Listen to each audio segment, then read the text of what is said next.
छाया हुआ ना हमारे आदर्श फर्नीचर हाउस वाले, आदर्श फर्नीचर हाउस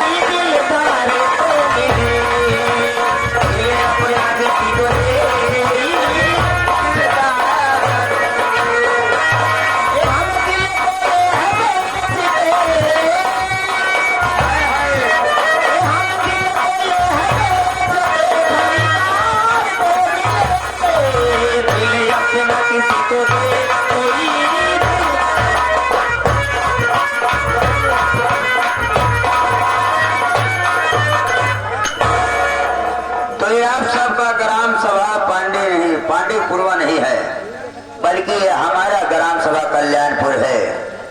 आज की रात जितना जने कैमरा लगाया सब जने पहले बंद करा। ये कहे बड़े संगीत ना देख पाओ, हम नाच गाना ले हम बहुत मनोरंजन ले।